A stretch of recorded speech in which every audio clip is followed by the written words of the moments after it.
Good evening. It's time for a Halloween tradition here on local radio WMOA. The scariest stories in all the land have been called, and we have brought the authors here to read them to you tonight. At the conclusion of our scary stories, we will air the 1938 broadcast of War of the Worlds by H.G. Wells, as told by Orson Welles at the Mercury Theater in New York. We'll have our first scary story, The Scary House by Gunnar Jones from Newport Elementary.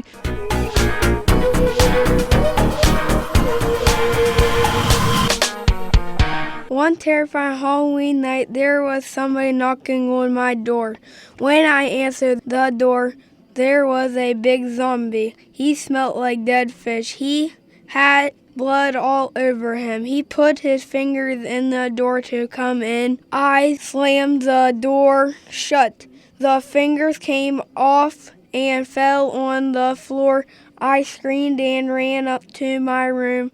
I heard him walking upstairs. I didn't know what to do. I saw my baseball bat in my room and I grabbed it.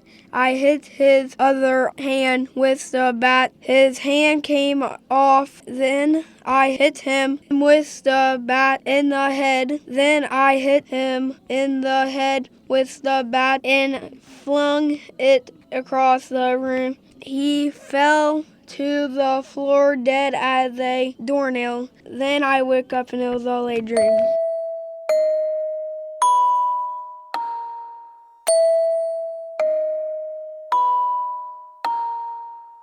We send a special shout out to our sponsors, Jewelry by Design, First Quality Collision Center, Dr. Bill Klein, and the Artex Oil Company for sponsoring this evening's broadcast.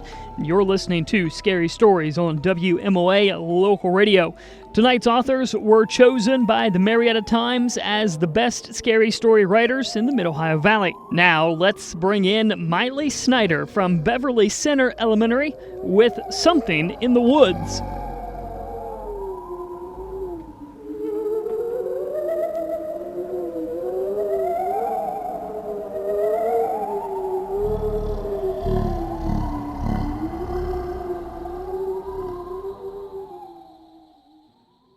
It was one Halloween night. We just got home from trick-or-treating.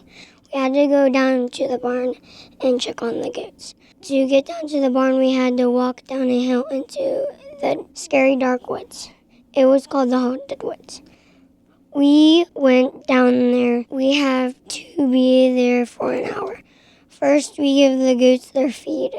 Next, we feed the dogs. Finally, we give every single animal their water. It takes a little while to fill up all of the water buckets. We always fill up 4 buckets of water. My mom said, "You have to go down to the barn by yourself." I asked her why. She said, "Your dad is still at work and I don't feel good." I got some old clothes on and put on my boots. I started to look for a flashlight into the building, but I couldn't find one. I just went down in the dark. Then I saw something come down at me. I screamed, "Snakes!" I sprinted down past the barn. I found a phone and called my dad. He was on his way home. I waited and waited. Finally, I heard my dad pull into the driveway. I told him I got attacked by a snake. The next day, I lost my leg and an arm. I never went down to the barn again.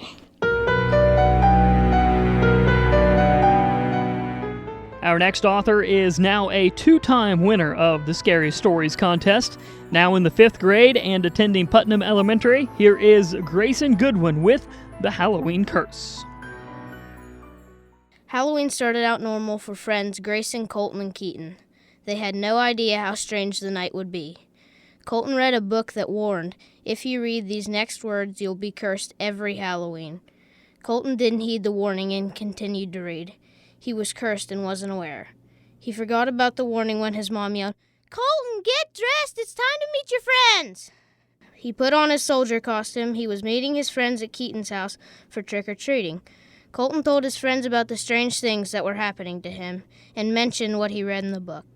They were not convinced he was cursed, so they went over to Colton's house to look at the book.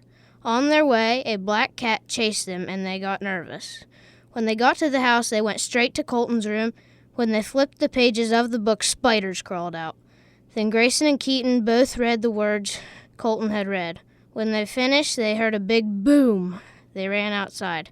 No one was trick-or-treating or giving candy. Back at Keaton's house, their parents weren't there. A deep voice said, "You're on your own until you destroy us all." "Destroy us all?" Keaton asked. Immediately, a giant spider appeared. First they ran, but Grayson remembered what the voice said. Destroy them all. He told his friends they had to fight. Colton ran around the spider, cutting his legs with his knife. Finally, there was only a body left, and suddenly it disappeared. As they were celebrating, a skeleton army appeared. Keaton took the lead. He was extremely fast, so he ran around the skeletons until they got dizzy and fell to the ground. They shattered and disappeared. Next, a werewolf appeared. Grayson has experience wrestling, so it was his turn. He snuck behind the werewolf and took his legs out. They wrestled until Grayson got the werewolf on the ground and he pinned it and it disappeared. Next, a vampire appeared. Keaton got garlic from his house and pitched it into the vampire's mouth. When the vampire opened his mouth to bite Colton, the vampire disappeared. The boys had a short break, then everything they just defeated attacked them. Grayson got on the spider's head and held his fangs open, and the werewolf jumped towards Grayson. Grayson attacked the werewolf with the spider's fangs, and they both disappeared. Keaton had leftover garlic. He used Colton's knife to get blood from his arm to put on the garlic. He put the bloody garlic on the skeletons as he ran around them. The skeletons got dizzy and fell over. Colton lured the vampire to the shattered skeletons. The vampire bit into the garlic, and they all disappeared. The deep voice said, "You win, the curse is broken." The streets were filled with trick-or-treaters, and the friends acted like nothing happened.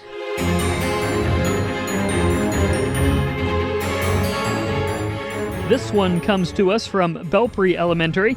It's Mistakes to Come by Haven Whitehouse. There it was, day after day, month by month, year by year, still sat there, gazing lifelessly at the bland, cracked wall. It was once cherished, never left alone. Now, all it portrayed, was just more junk to heap on a pile of worthless gears and gadgets to be lonely for years, decades, centuries. It knew that. It missed the warm embrace of people, of living people. It missed the rosy perfume scent of the woman it once was around. It missed having once felt something for someone, for anything for that matter. All those dreams, that hope that once sparked, crumbled in front of their frozen gaze. Now, it knew, they couldn't do anything about the inevitable fate stretching beyond them for years to come. I don't, under any circumstances, ever want to see any of you ever do anything so ill-advised again. The maid spat at the piteous children as she grasped their shoulders. Now, let's not do anything hasty on our first day, shall we, Maribel?" said a tall, slim, sleek-haired, light-skinned woman. Maribel widened her eyes in surprise as she whipped around her head. "My apologies, my queen. Go on, then," she said, letting go of the children as they ran off giggling. "See that you make no such mistake further on, Miss Dewgrove," the queen said calmly. "Of course, my queen," Maribel mumbled quickly, running off to the kitchen. The queen nodded and headed towards the balcony. She had a small key in one hand, as she always does. She slid the key in her pocket and turned the golden knob on the door at the top of the steps. She pushed open the door to be welcomed by the sounds of cheering and cheerful music. She smiled, her pearly white teeth glowing in the sunlight as her fiancé grabbed her hand and said, "What a wondrous dress, my love. Why don't we play your favorite game?" The queen nodded and ran off. "Count to 20, my love," she yelled, pulling out the key from her pocket and marching to the attic. The queen thought for a moment. The chest! She found a small chest. It was dusted off, so she figured the maid, Maribel, had been there recently. The queen lifted the heavy chest open. She smiled and hopped in. The maid saw this. What the queen didn't know was that Maribel leaped behind a pile of junk when she heard someone coming up. Now, she stood at the chest at an angle where the queen couldn't see her, and smiled. "Say goodbye, my queen," Maribel said cheerfully, and slammed the chest shut. Months later, the queen was never found. The village had searched everywhere, so they thought. Legends say the queen is still up there to this day, even now and then.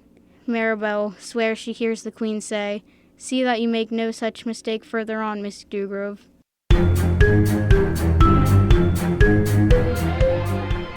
Our final two scary stories both come to us from Marietta Middle School, and now presenting Kaylee's Bigley with We All Have Monsters. When I woke up, something felt, well, unsettling to say the least. It was still early, so it was dark and gloomy outside my window. I had goosebumps all over my arms and legs, and I couldn't put my finger on what it was. Maybe I had a bad dream. I thought maybe I was mistaking that large lump of dirty clothes on my chair for a person. Turned on my lamp, and yep, it's the lump of clothes. I really need to wash those, I thought to myself. Ever since I moved to my grandma's for the fall, I felt this weird rock in my stomach, like someone's watching me all the time. I got up and ready for school, slowly because I was still tired, making sure to jump about a foot away from my bed gap between the floor and the frame. Yes, I know that's silly little kid stuff and I shouldn't be worried about a monster, but Grandma's house gives me the creeps. I grab a Pop-Tart and make the long walk up the driveway to the bus stop. As I hop on, I feel this rush like someone's watching me. School is fine, besides the sudden feelings like I'm still being watched. I get home and my grandma's not there. Her car isn't there either, so she's probably out grocery shopping. Even though I know she's not there, I still feel the need to shout her name. I call for her, no answer. Good, I think to myself, how it should be. I walk up to my room to do homework and I hear a rustling, probably the wind. Except when I hear it again, it sounds almost alive somehow. After I finished math, I start to have that feeling like I was being watched again. I blink and saw a shadow, blinked again, and it was gone. I heard the rustling sound again, and this time louder than ever, when I saw an exact replica of me. Same hair, same eyes, and even the same clothes, but one thing different. A birthmark on their leg, but the opposite one of mine. They said, "Who are you?" And I replied the same. "What do you want?" I said, trying not to show any fear. Then they replied, "I've been stuck under here since the last time you slept here. Now you are going down there to know what true fear is." He grabbed me and threw me down. As I slid under my bed, I shed a tear. But then I fell in complete darkness. All I heard was Grandma walking into the house, the monster under my bed saying, "Hi, Grandma."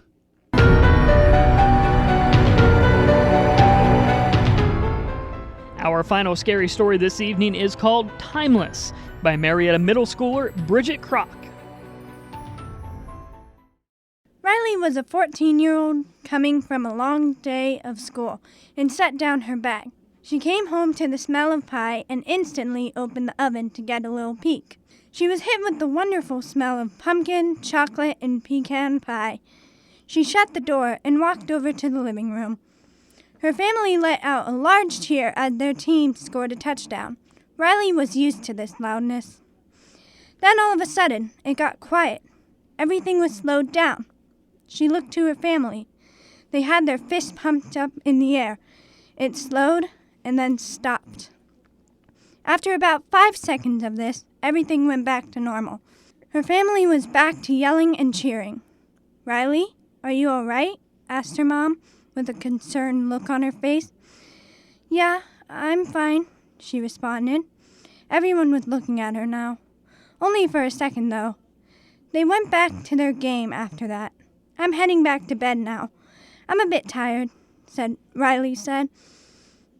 Her family muttered to show they heard. She then went to bed and fell asleep. She woke up, and for a bit she was back in her old house. She saw her sister, but younger. That's when she knew it wasn't a prank. Maybe a dream? Then why is this happening in real life, too? She woke up again, and the next day came around. They went to their grandma's house, and then everything froze again. This time for what seemed like 5 minutes. Then, just like before, everything turned back to normal. But right before it turned back to normal, there was a glimpse of a black figure. Stressed, she stuffed herself full with food. Then they said their goodbyes. She went to the car, and off they went. She realized the car was going really fast. Then all of a sudden, it stopped. If it happened in real time, Riley would have been sent forward so hard she could have been able to crash through the window. That's how fast the car stopped. Why are we stopped? She asked. She then looked out the window and noticed all the cars stopped. She looked around at her family's faces, and they were stuck in place. She moved her sister's arms, but she didn't budge. She then tried to see if she could get out of the car, and she could. She then walked around to see what was going on.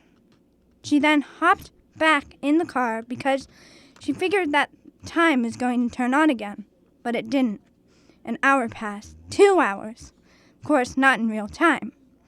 She saw the figure again, but this time it reached its hand out, almost gesturing for her to come. She went over, and it whispered in her ear, "It's time to go." Then she saw white. Then the golden gates. And that concludes your scary stories for this evening. All of us here at WMOA would like to thank the Marietta Times for holding the contest once again this year, and we especially thank all of the authors for coming into the studio and reading their stories.